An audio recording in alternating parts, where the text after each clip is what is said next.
Hello guys, this is Joey TV channel. Please subscribe and share and click the notification bell para ma-notify po kayo sa mga panibagong video na i-upload ko. Thank you. Guys, pa-like and share na rin po sa YouTube channel ko, Joey TV, at saka Joey Borday sa Facebook. Thank you. Hello guys, ang pag-uusapan natin ngayon is anong pinaka-importante para magkaroon tayo ng extra income. Or sabihin na lang natin trabaho din. Pero kung mayroon na tayong trabahong iba, may mga kailangan din natin na pagtunan para magkaroon tayo ng extra income. Guys, ang isa sa extra income ko is yung pagmemekaniko. Before, yan yung isa sa tinututukan ko para magkaroon ako ng extra income. Ano bang kagandahan ng pagmemekaniko? Guys, ang skills ng mekaniko is napakalaki ng market kasi una-una, bawat lingon mo, bawat sa paligid mo ay ang daming sasakyan.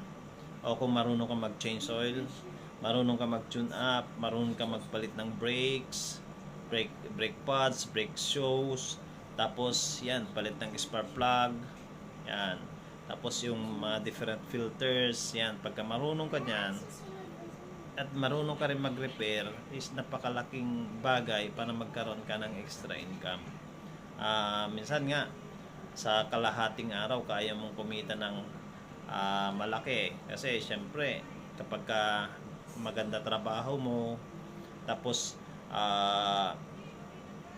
quality siya na babalik-balikan ka ng mga customer kasi importante yan kahit may skills ka kung hindi naman quality trabaho mo hindi rin maganda kaya ang prioridad mo pagka may skills ka yung quality job na hindi ka mapapahiya na pabalik-balikan ka kahit sabihin na lang natin tama yung singil mo, tama yung labor mo pero maganda yung trabaho mo babalik-balikan ka talaga ng customer. Siyempre mo halimbawa change oil na lang, sabihin na lang natin na kumita ka 500 pesos within 2 hours, hindi na masama yun, di ba? Paano kung tatlo yung nagawa mo sa loob ng isang araw kung 500 di may 1,500 ka hindi ka pa na masyadong napagod di ba paano kung marami sabihin nating 5 o 500 di may 2,500 ka isang araw mo ginawa di ba yun yung mga bagay na kailangan natin pag-aralan kasi may mga short courses naman ng pagmemekaniko yung gas mechanic, diesel mechanic, auto diesel technology yan yung mga courses na kailangan natin tapos syempre OJT ka, training ka, yan. Isa sa magandang sideline or magandang extra income or side hustle. Yan. Pangalawa, welding job o welding paano marunong ka mag-welding. 'Di ba? Ang pagwe-welding, meron din short courses sa TESDA or any school na technical schools na nag-o-offer ng mga kanyang courses.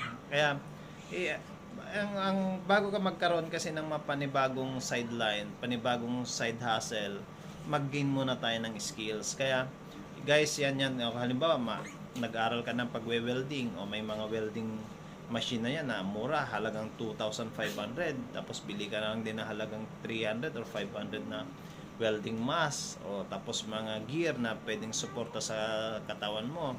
Tapos mag-aral ka o kapag magaling ka na pwede ka mag-assemble ng mga lamesa o kung magaling ka pwede ka mag-repair ng mga grills, mag-repair ng mga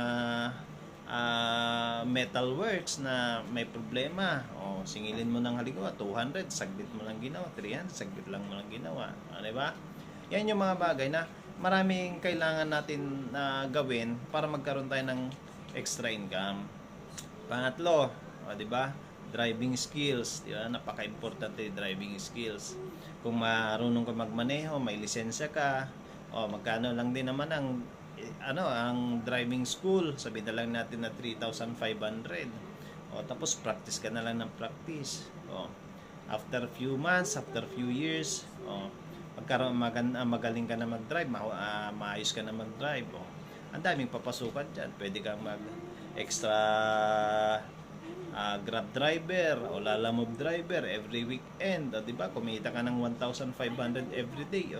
Dalawang araw, may 3,000 ka din sa dalawang araw na pahinga mo dapat. Pero syempre, yun yung mga bagay na kailangan natin extra effort para magkaroon ng extra income.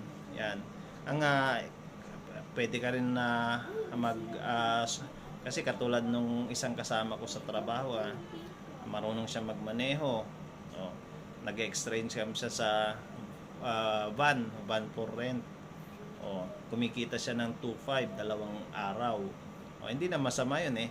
Hatid sundo lang naman siya, 'di ba? 2.5. Oh, sabihin mo na lang namin na 2.5 times 4. Hindi meron siyang 10,000 a month. Dagdag doon sa sweldo niya. Din malaking bagay 'yun makalibre na ng tubig sa kuryente tapos konting pagkain, 'di ba? Malaking bagay, hindi na niya gagalawin yung sweldo niya para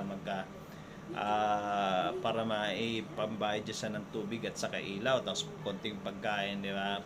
Guys, yan yung mga ilan sa isa halimbawa para magkaroon tayo ng extra income. Kaya guys, sana may natutunan kayo sa bagay na diniscuss ko at subukan nyo, wala namang masama kasi skills po yan. Hindi lang mo naman ngayon papakinabangan, habang buhay mo rin pakakinabangan. At the same time, pagdating ng araw, may tuturo mo rin sa mga tao na gusto rin magkaroon ng extra income.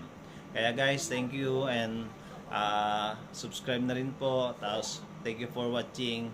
Thank you.